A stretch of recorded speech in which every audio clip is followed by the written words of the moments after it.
Thank you, Mr. Chairman. Thank you as well, Secretary Hegseth, Chairman Kane, Ms. McDonnell, for joining us here today.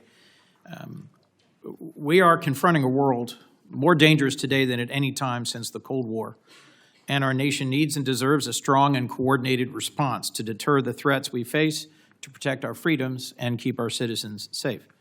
The last several administrations correctly prioritized China. The People's Republic of China is the pacing threat to our nation's security.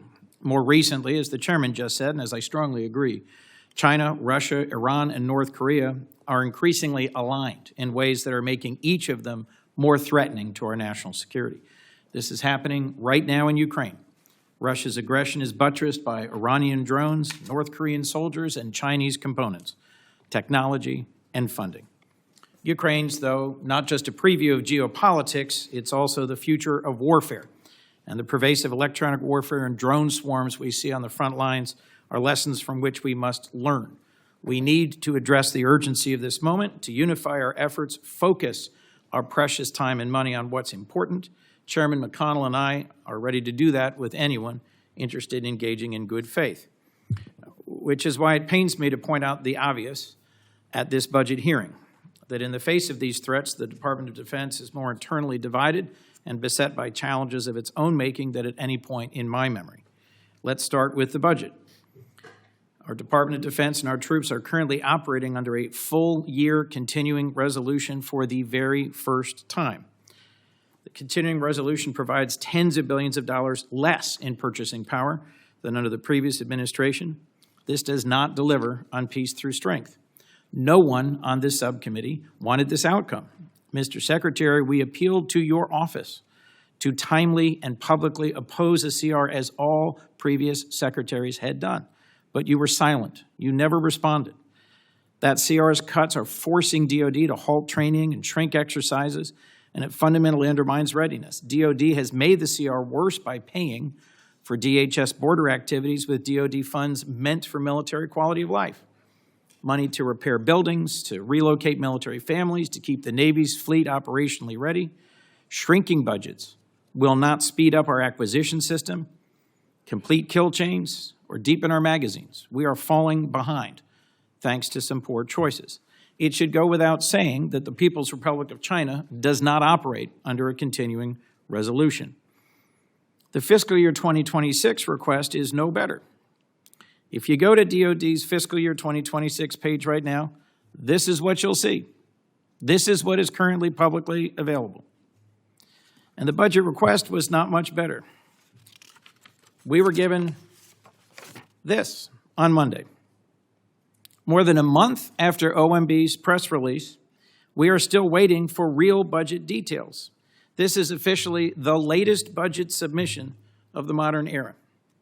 For anyone not versed in how this should go, at this stage, we would have received at least this, if not reams more.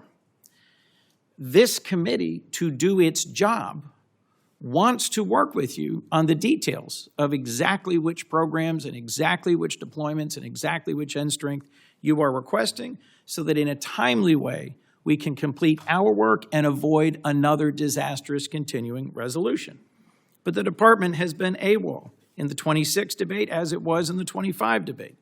Bills are already being written, and the department's inability to explain its budget is slowly making it less relevant to what it receives in fiscal year 26 in our appropriations process. What's clear is the base request is exactly the same funding level as the FY25 CR that's created problems. Mr. Secretary, you're requesting an increase instead through budget reconciliation, a partisan gamble that I believe shows poor judgment about how to handle our nation's security. DoD's ability to take care of our warfighters should not be contingent on whether Congress can pass a bill that also explodes the national debt, gives billionaires tax cuts, cuts access to health care, in short, is controversial and uncertain. I think it sends a bad message to the U.S. defense industry about the uncertainty of appropriations for key systems at precisely the time we want certainty and we want more from them. Who wins in all this? Not the American people, our adversaries. Mr. Secretary, I'm also concerned that far more of your time so far has been spent inside the building on culture wars rather than outside the building deterring real ones. This administration began by firing a long list of qualified uniformed leaders without cause. The chairman of the Joint Chiefs, the chief of naval operations, the vice chief of the Air Force, the head of the National Security Agency, the U.S. military representative to NATO, the director of the Defense Health Agency, the head of the Coast Guard, and all of the service judge advocates general. Continues to push out tens of thousands of civilians who should instead be repairing our ships, testing equipment, providing health care. It's rooting out fully qualified, combat-proven service members solely because they are transgender to satisfy a petty animus. And it's censoring service academy libraries so that no future leader of our military can read Maya Angelou or Janet Jacobs' book on the Holocaust. Even Jackie Robinson's World War II service photo is not safe from culture warriors.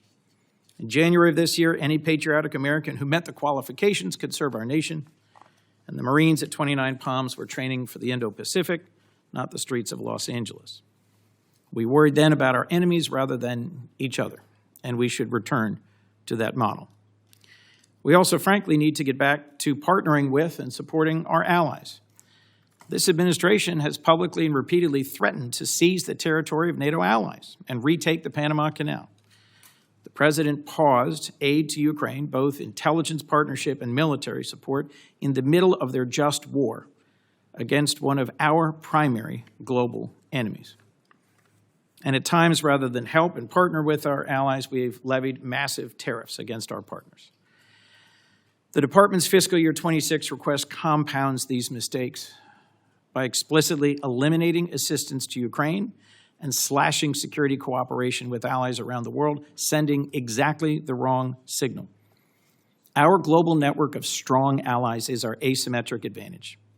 The administration's budget request may try to abandon our allies, but this Congress should not.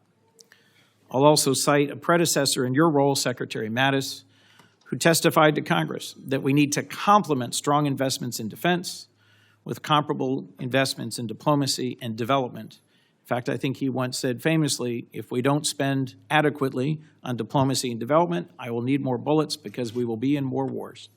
Yet DOGE has shredded our development work, shredding trust as well with partners and allies. Last, I'm troubled by the chaos and poor judgment that have been on full display from the Pentagon front office. Mr. Secretary, you should not have shared operational details of U.S. military strikes on signal with other executive branch officials or personal acquaintances. Mishandling important and sensitive military information in the middle of an operation by a secretary is unthinkable. You've also fired several top aides, and you've been unable to hire a new chief of staff for months. Mr. Secretary, this cannot continue. Your responsibilities to our troops and our nation are far too important. We cannot win the fight for the future without allies, nor deter China and Russia without a functional Department of Defense. And we on this committee simply cannot do our job without an adequate budget submission. I welcome partnership on these important priorities, and I look forward to discussing why we haven't been able to achieve that so far and where to go from here. Thank you, Mr. Chairman.